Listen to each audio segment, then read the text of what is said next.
owning an oven doesn't make you a baker. Owning an oven doesn't make you a baker. Okay, true. Yes, this is to say, having a child doesn't make you a parent. Your child just needs you. They want to experience you. Splashing kids with money, with iPhones, with do what? It's not you're not like using that to shortchange your parenting responsibility. How many of you, your child realizes when you don't have money versus them realizing when you are angry? Like, your child knows when you're angry versus your child knows when you are broke. My child knows when I'm angry. True.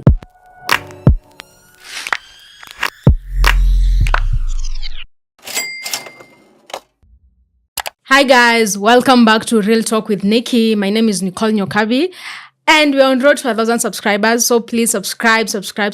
And today we're in Naiwave Studios. Like I tell you, if you want a pocket-friendly studio to do your podcast, to do your shoots, you want equipment, you want videographers, just text the number on the screen or DM them on all their socials at Naiwave Studios.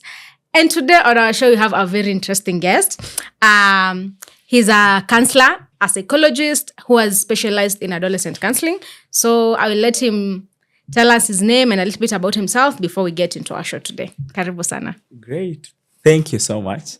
My name is Ebenezer Gift. I'm a counseling psychologist, and it's a pleasure to be here. Looking forward to this candid conversation. Okay. Yes.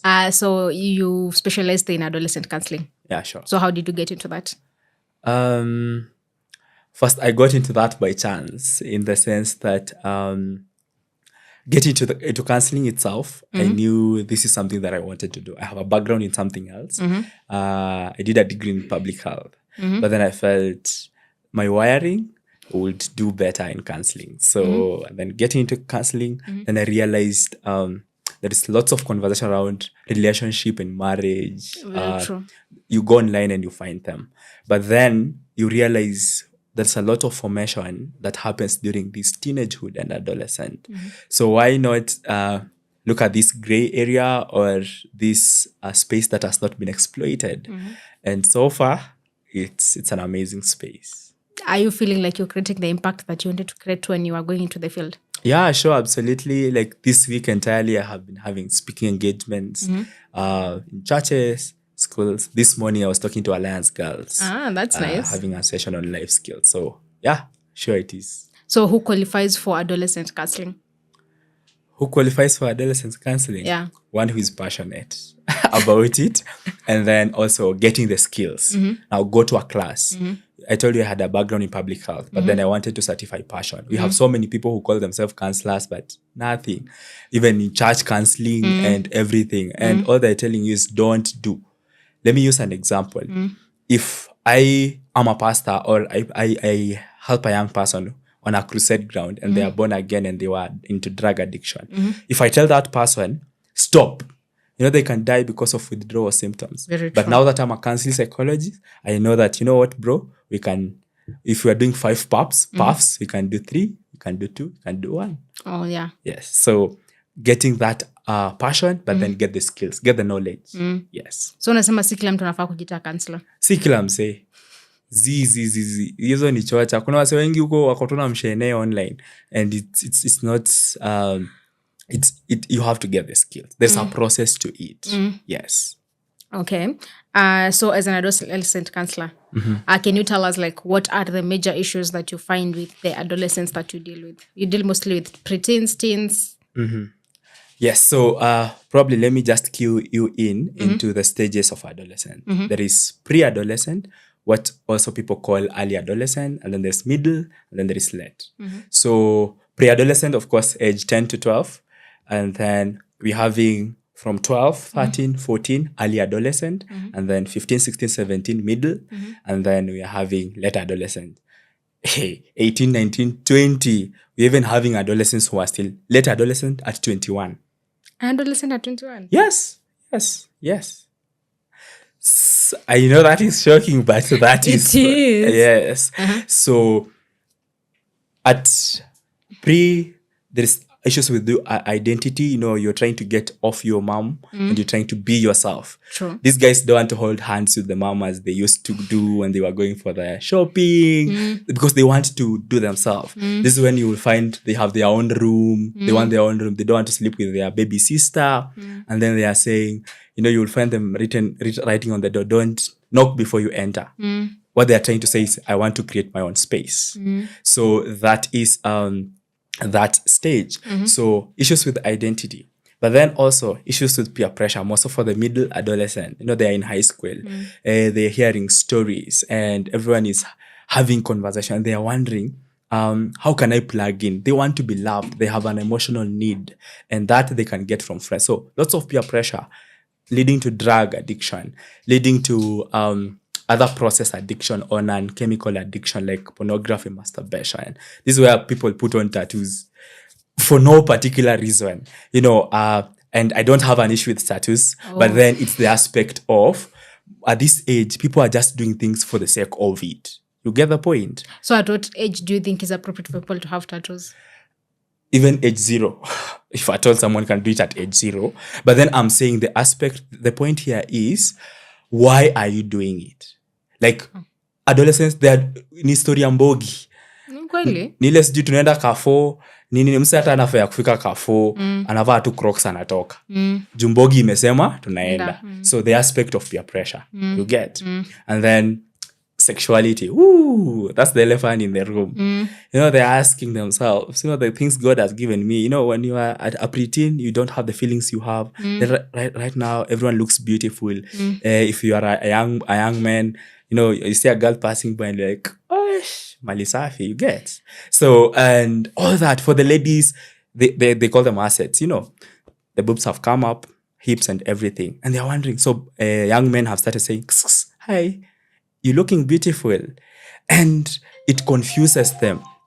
And they are wondering, how are we able to...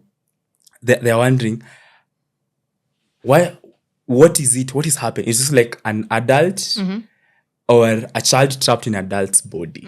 So the aspect of early maturity. They want to experiment. What is with sex? They ask questions around sex. Even yesterday I was asked, how does it feel after sex? They are just curious. So what are you supposed to answer to such a question? You don't want to know what I answered. Let's move. I am interested in your answer because I am a parent and I know at some point my kid is probably going to answer that. So what was your answer?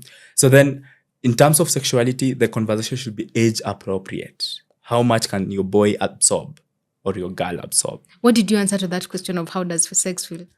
Of course, I told them there's a whole understanding of the sexual cycle. Yes, there's a whole understanding to that, but then that is not appropriate for you to know at this time. How old were they? 13, 14. 13, 14s. They're the people who are getting, like, if you go to most hospitals, you'll find teens around 15 getting pregnant. So why do you think that is not an age-appropriate topic for 13, 14 years old? It is age-appropriate. Actually, the session was on sexuality. We were handling sexuality, stages of affection and everything. But then for this particular one, then this someone that wants like me to explain like a pornographic scene, kind of. Let me use that because it's a plenary session. So how do I even explain that to them? So my question will reserve it to, you want to know how it feels?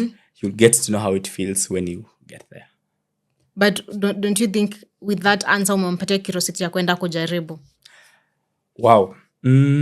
Yes, of course, at that age, curiosity is at the highest level. But one of the things that I do is I give appropriate information, be it in church, be it in schools, be it in community. In Cuba, we are doing that with Angaza Foundation and all that. But then the bottom line, which I always repeat, and people think I am crazy, I always tell them, if you feel the information I'm giving you is not good for you, or you're feeling that you want to go try out, you got my blessings. You can tell that to a 13 I tell them, even I told them yesterday. Because why do I tell them? It's because I want them to make informed decisions and from a point of personal choice. Gone are the days when you told your kid, no, don't, because mom will. This is a point that then you are building their muscles, you're building their value system. That then someone is not doing this because mom said, or because some preacher told me, or some psychologist told me, but it's from a point of it is a personal choice. So the aspect, I know as a counselor, you know the aspect of allowing your clients to choose what they would want to do.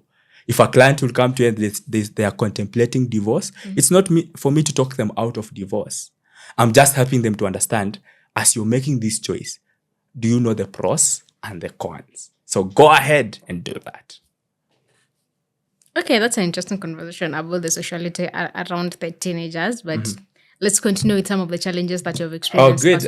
Okay, yeah, it's always the elephant. That's why it goes overboard. And then another thing is the questioning of ideologies. At this point is when people join very queer groups, issues around lesbianism, homosexuality, gang and all that. That's where now truancy, where people don't want to go to school. If this was a church boy, a church girl at this age, they're feeling, why should we go to church? They're even asking, does God exist? Where is he?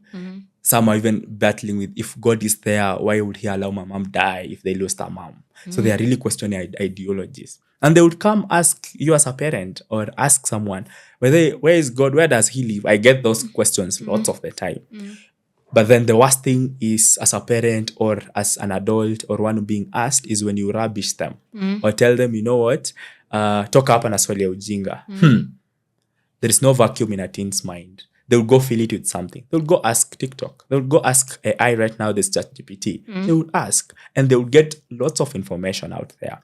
So on ideologies, as a parent, as a teen's worker, or even as a friend to a teen, then the thing is, are you able to give appropriate information? So on the ideologies, that's ensure you're giving appropriate information.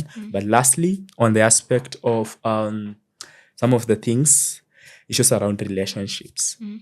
I told you they're trying to find their own identity as a person. True. So this morning we are having conversation, and they will tell you how the conversation around the use of social media. But then they were telling me how they have issues with their parent every other time because mom feels I stay a lot on my TikTok. I stay a lot on my phone. So you see, they start straining relationships at that point. So parental relationship become a little an issue. Most of the parent doesn't know how to communicate to them. So at this point, you need to make rules with them and not for them. So you sit down with the kid and make rules? Yes. That if you want to put a curfew, for instance, ask Nicole, let's assume Nicole is the teen. You're this age, you will want to go out or hang out with your friends. What do you think is the appropriate time to come to the house? They will say 9 p.m., 10 p.m., 11. And you're like, okay, what do you think happens? You were out there, you didn't tell me you're gone, and it's 12 a.m. and you're stranded.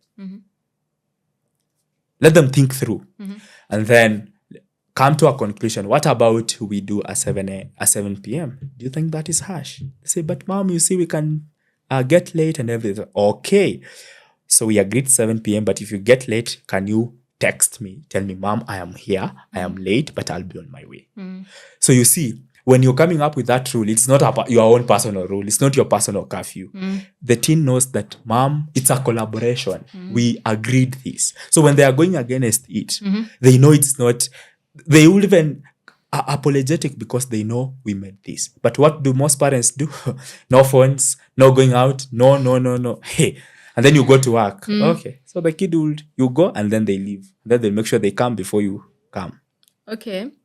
So since you brought in the parent conversation, at what age or at what point do you as a parent know that your kid needs to go and see a counselor or your kid needs this? Because as much as we were brought up by an older generation, sisi tulisetiwa rules. Like ulikuwa unaambiwa fanya hivi. So right now you're telling us that you're supposed to bring up a generation where we let them make the rules for themselves. And that's a little bit hard for every person who's, as a parent, I know that's a little bit hard because that means I would have to sit down and restructure my whole parenting because I'm like, okay, I let my kid make the rules at some point. Kwa sababu kuna rules zingine you're like, ata mimi, for me, that's a little bit strict. So as a parent, when do you know that this is what I need to do with my kid, or at what point do you know that, is it, kuna zile behavior, like me when I was a teen, I was a very stubborn teen. Okay, I'm so sorry. Every time I'm usually like, I'm so sorry to whatever I put through my family through. But at what age or at what kind of behaviors do you know that now at this point, my kid or my teenager needs to go for counseling or needs help? Okay. Let me circle back. We are not allowed the teens to make decisions for themselves, but we are making the rules with them. You get that point? Probably we'll get to that point. We'll get there. No, I'm understanding the point of sitting down with them to make rules. But you also know reasoning with a teenager is very hard. You are once a teenager. When you are that age as a teenager, do you think you'd sit down and reason with your parents? Because everything your parents say is like them making rules for you. So you resist whatever they're saying. Sure. So how is that going to work? I'm resisting to whatever the parent is saying. And I, as a parent, also want my kid to have the freedom to know that they have a freedom of choice. So how is that supposed to work? Communication. How have you been communicating as early as you see? Probably you go to the malls and you see probably a 4-year-old and a 5-year-old, and they want to pick something from the supermarket, and the mom is like, "No, Johnny, stop!" And then the kid stops, and then on the contrary, you see another kid, probably Jaden. He picks something on the shelves, and the mom was like, "No, Jaden, stop!" And Jaden starts throwing tantrums. So this is the thing. What I'm saying is, how have you started this conversation at a very early age? Have you allowed this kid to express themselves? Do they know that the reason why we have rules is because mom loves me and not because mom hates me? I had that conversation with an older generation when we were talking about something about my kid, and I was like, for me, most of the time I let my kid decide what he wants to have for dinner because I don't eat that much. Okay. So, and then they were like, naitikia mtoto wako control. So you see, that's a very different conversation being a Gen Z parent dealing with like a Gen X or a millennial parent. So there are still millennial parents who still have young kids. So how do them as millennial parents introduce that conversation of, or that mentality of, it's time for me to let my kid help me make decisions for themselves as young as they are? At age 6. At age 6. And it is easy to turn down everything. Let me use this example of this young boy. Jaden, we need to go to the supermarket. But let's agree. What do you want to go pick? Jaden tells me, Mom, I would want to go get crepes and maybe juice. Has he not communicated? He has. He has. And then as a parent, I communicate. So, Jaden, should we agree that if we get to the supermarket and see something else, you should not pick? Jaden says, yes, Mom, but, oh, Mom. And we're like, no, I don't have the money for that. You agree prior. And that is settled. So when we are getting to the supermarket and Jaden sees something and he's like, Mom, I want this. You are like, Jaden, don't you remember the conversation we had? But imagine we are in the super, we didn't have the conversation before. And then he picks. They will just feel like we were denying them. But when you had the communication prior, it's easier to you, even for you to tell them no, and they won't feel offended because you agreed, those were the terms and conditions, and you have fulfilled part of their deal. You still buy them crepes, still buy them the juice they wanted, but then you had agreed prior, and now you're just implementing what you had agreed. That works for some kid. Like for me, I know it works with my kid. Because as we don't decide what you want, we decide, we're going to the supermarket. How many items do you want? I won't ask you what you want. You want 4 items. You only get to pick 4. And we count with you. Ukifika 4. But I have a friend of mine who is a parent and they will agree with that. Na mtoi, tutoka kwa nyumba unachukua vitu. Ina. But then when they get to the supermarket, the kid is like, but mommy, I don't want that. I want you to buy me that. And the mother will still be like, ni sawa, chukua tu. Because atake mtoto wake akos tantrums. That is maybe where now we start getting off board. So kids will test boundaries. They will. Yes, if you tell a kid don't touch this particular thing because it's hot, they will go touch.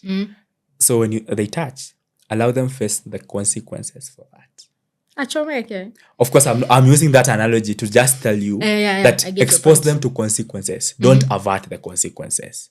That if you told them, don't play in the neighborhood, or usiende kwa kina nani uniwachokoze, and then they went, and then wakapigwa.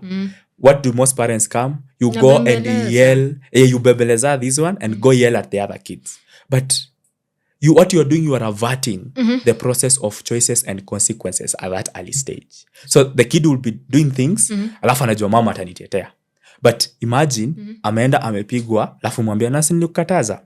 Sasa suna anakaa hapa na usiairudi huko. They will know that choices have consequences. So when you even come into other areas of their life, like now the super thing, and you have already had this training, the training of assertiveness to them, boundaries and everything, then it's easier even at that point because you have slowly inculcated that from a home point of view, so that hawakuaibishi kwa super na manduru and all that.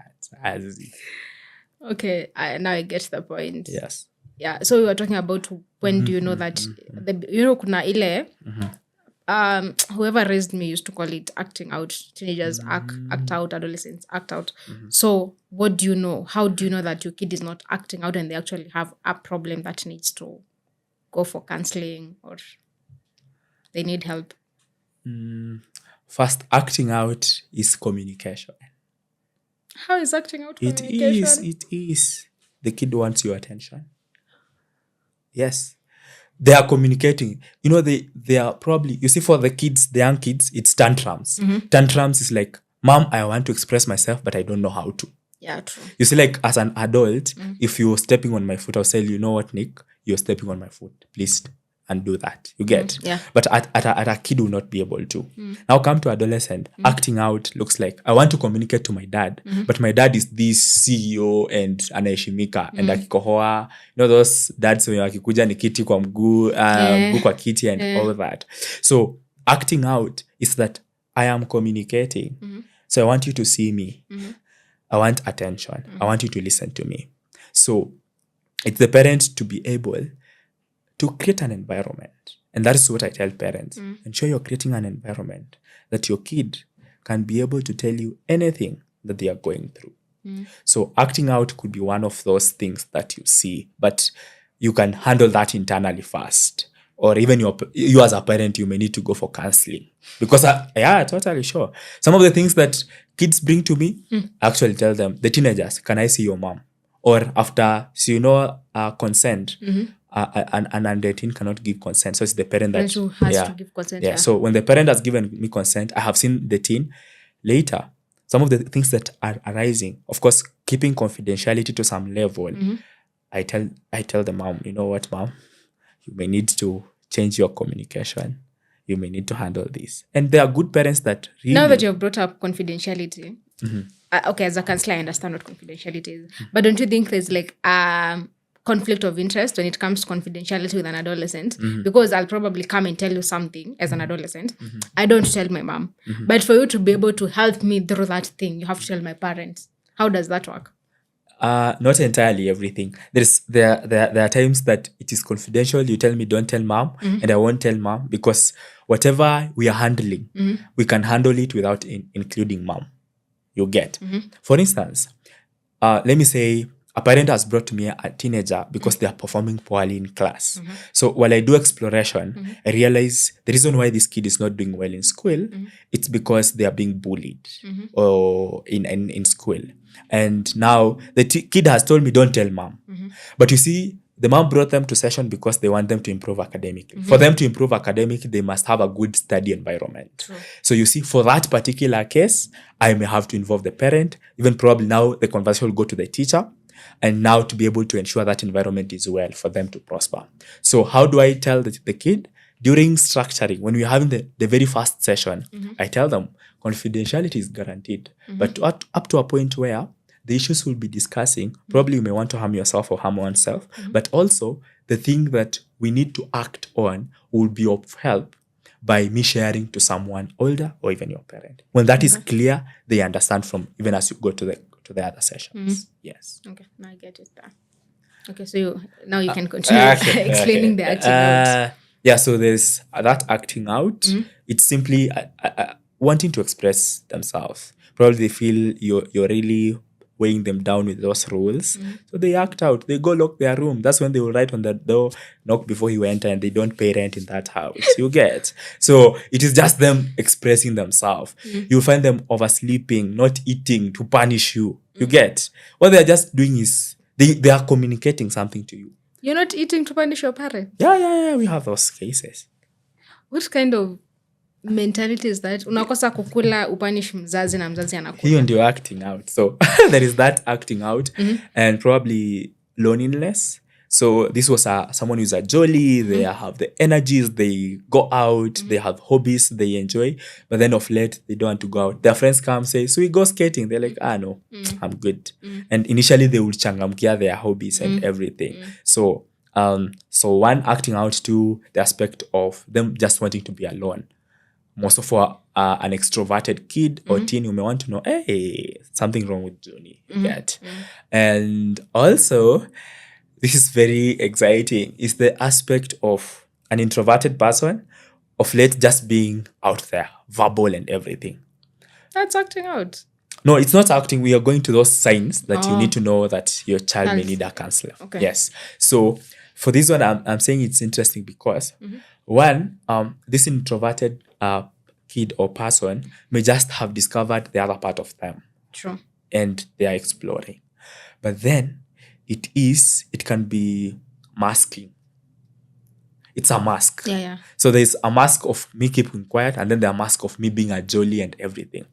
And you have heard of kids that have committed suicide, and you hear, alikuwa ameanza kuwa mchangamfu. They were starting to show up for dinner together. They had started talking to others. They had started doing this. And that was unconsciously or subconsciously them communicating that I am not okay and you didn't pick. So for most when it's a drastic one, someone who is just a jolly, all of a sudden they are reserved, they are sad, you may want to know.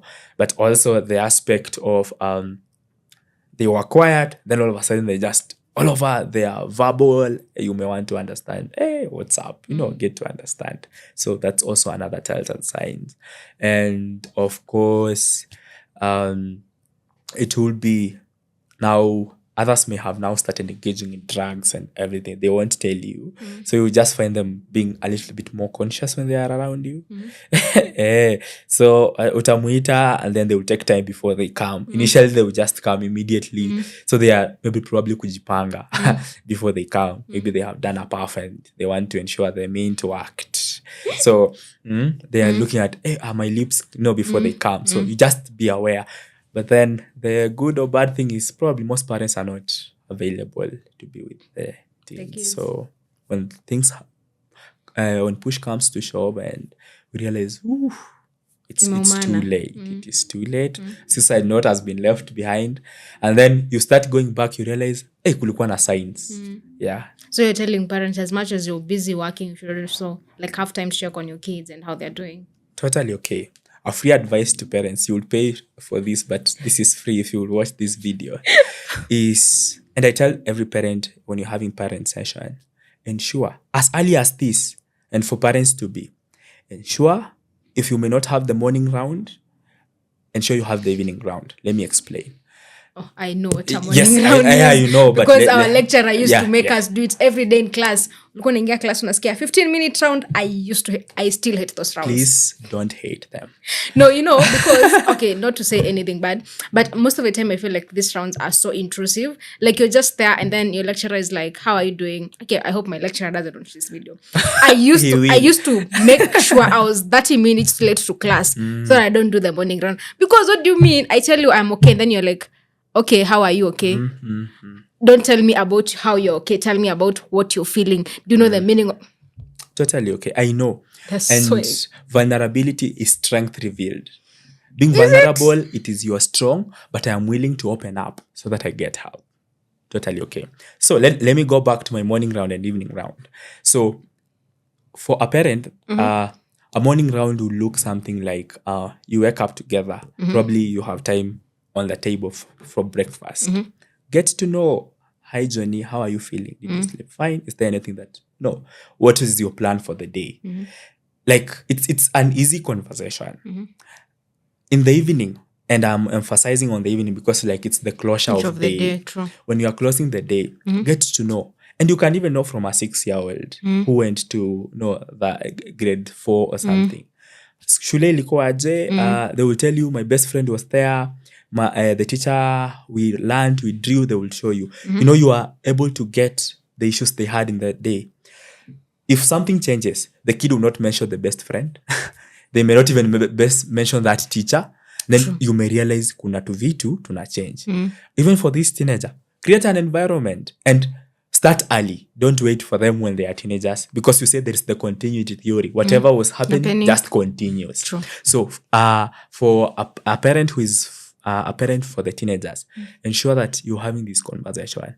Start it. I know it might be tough. At first it may feel strange. Mama nataka kujua nimeshinda aje. So simply as asking, Nicole, how was your day? They will tell you, mom, leo nilikuwa tu nimeshinda poa, nilifanya chores, alafu nikasoma kiasi, and then nikawatch, and then nimeanza kuprepare supper, and I'm good. Dad will share, my day was frustrating. There's this intern who came in late, and all that. What you're doing is you're bonding. And after everyone has shared in that round, you allow the family members to share give something. Feedback. So someone will say, sorry so much, Dad, for having such a hectic day.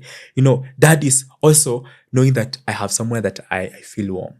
But according to what I've learned and according to what I hear in conversations, men are not that vulnerable to open up. So for a man, you cannot tell me you grew up not being vulnerable. You grew up in a society where men are not allowed to air their feelings, they're allowed to air their opinions, but not allowed to talk about their feelings and all that. So how do you expect a man who has grown up with such an environment to come down to a family setting where he's kind of forced to open up when he's not used to doing that all his life? Yeah, it said it is hard to teach an old dog new tricks. True. But it is not impossible. It's hard, but it's not impossible. So if we communicate this in love and empathetically, and knowing that the reason why we are championing for people being vulnerable, it is not for any bad thing. It is for your good and the good of your family. There are people that you have had cases, a dad commits suicide, no one knows their bank accounts and everything. The entire family ends in poverty. But this dad had assets, and it ends up into the unclaimed assets and just sold and whatever. But imagine if you would have these consistent, age-appropriate conversations. It would really help. But even so, for the kids and the teenagers, a kid will tell you, let me say those two young ones, you give them a room.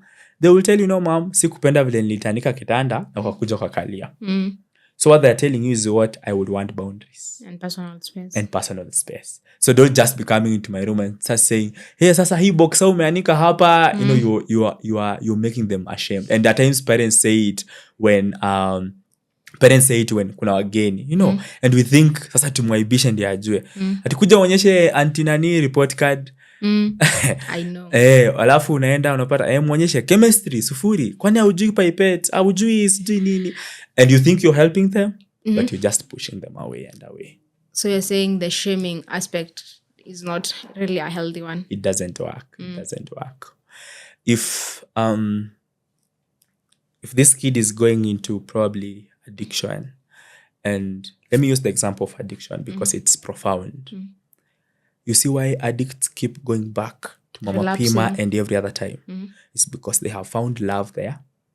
Huko anaitwa babes, anaitwa king, mheshimiwa, chairman, mwenye pesa. Kababa. Wewe huko the wife or the mother or the whatever, at this other side, you call them mtu wa kuharibu pesa, mtu bure, mlevi, haujielewi. Those words are just pushing them. That's why an addict will wake up, waende watoe lock. Hata si necessarily anataka kutoa lock. Anaenda kuitwa kababa, anaenda kuenda kuambiwa huko mwenye pesa, chairman, sweetheart. And those women, Mama Pima, they have learned the art. They are so good. They are so good. Are you talking out of experience? I am a counselor, so they are so good. They have learned the art. And that's why nyinyi mnamuita mtu mpumbavu, mtu ambaye ajielewi, huko yeye ni sweetheart, yeye ni chairman, yeye ni mwenye pesa. Wewe utaenda wapi shwali? It's human. We need to love. We need to be loved. Who would go there?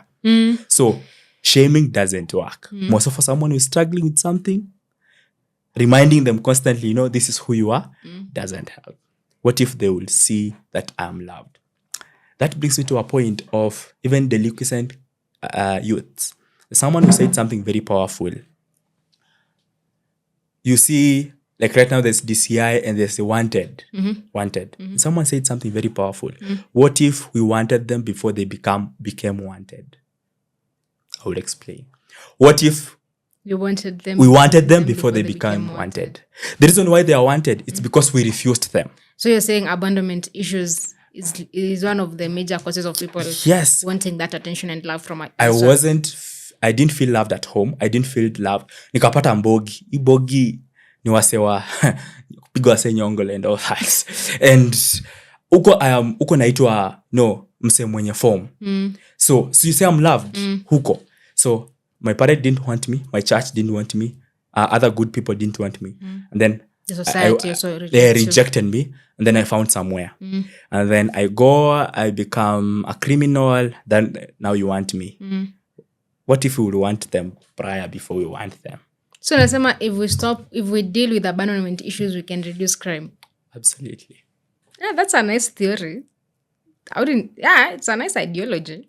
I never thought of it that way, but kind of makes sense. Okay.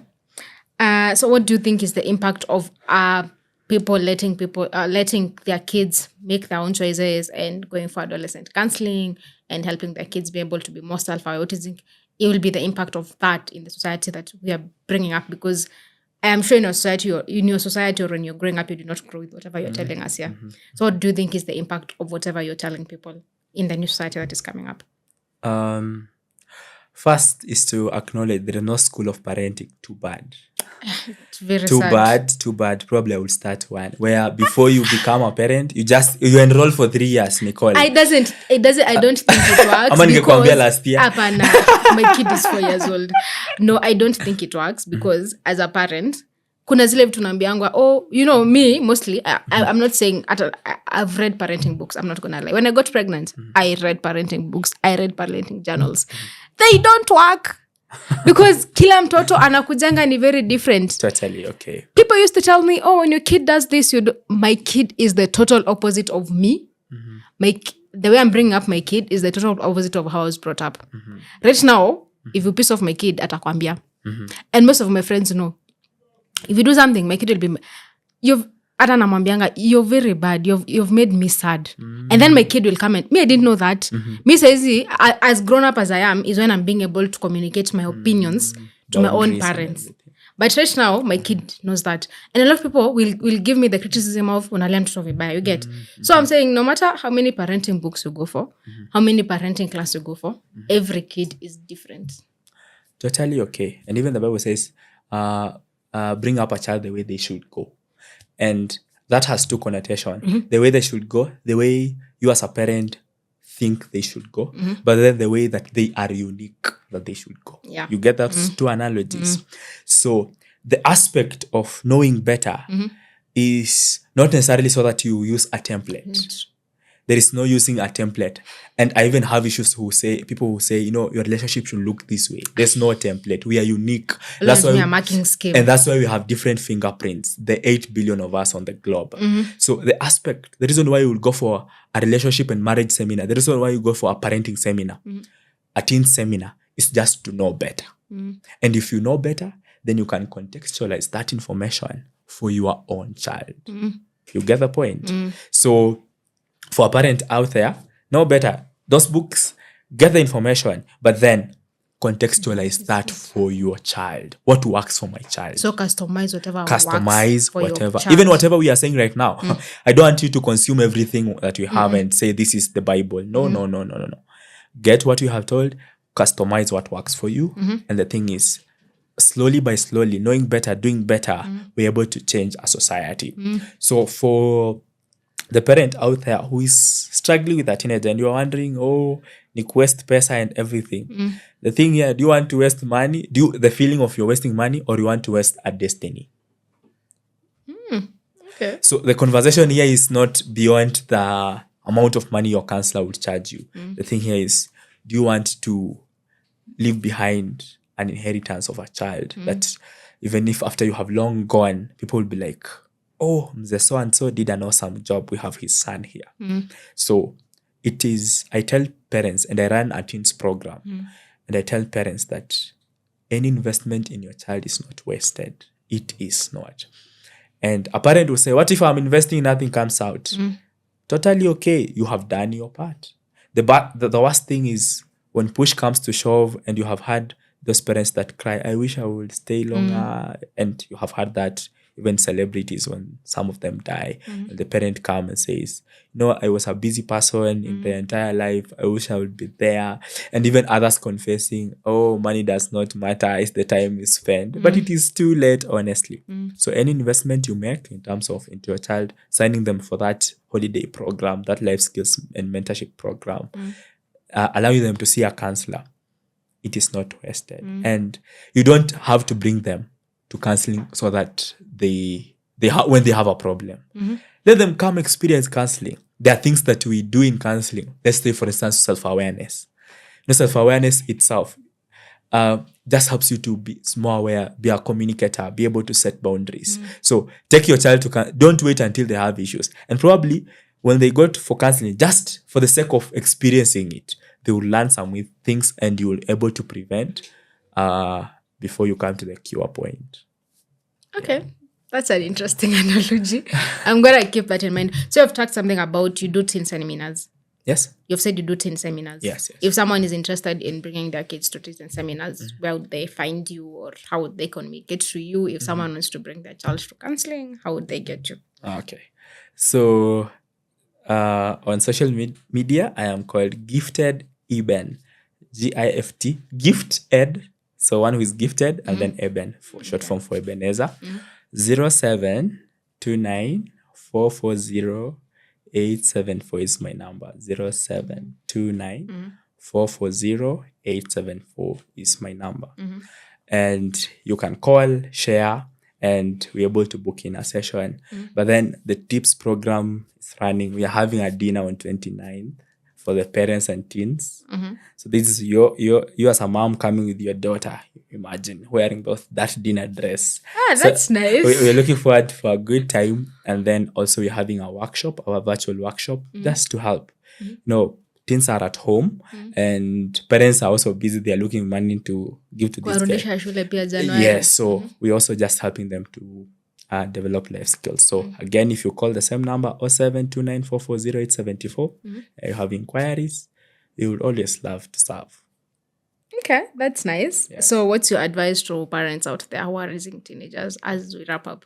What's your advice to parents raising teenagers and also millennial parents who are trying to, it's called gentle parenting, which is really hard. What's your advice to them? Owning an oven doesn't make you a baker. Owning an oven doesn't make you a baker. Okay, true. Yes. This is to say, having a child doesn't make you a parent. So simply, I am saying, you need to take a break. Simply what I'm saying is, as a parent, be intentional. You may own an oven, but if it's just there, you are not a baker at all. You may have used millions to get that oven. So, a parent, be intentional in understanding your parenting style, being able to learn, continuous learning. And I have said there is no grade A parent, but then it's a parent who is striving to be a better parent by knowing better, by doing better. So, please go and learn how to bake by getting to learn how to parent. But for the teenagers, they need you more than they need your money. They need your time. I asked parents at some point, just ask them, how many of you, your child realizes when you don't have money versus them realizing when you are angry? Like, your child knows when you're angry versus your child knows when you are broke. My child knows when I'm angry. True. That says your child just needs you. They want to experience you.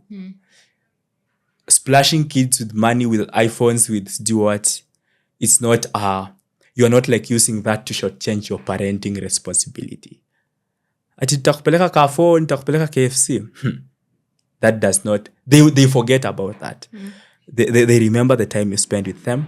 the memories you made, the round tables you had, the evening rounds, they'll be like, Dad was so loving, Dad cared for us, Dad spent time for us.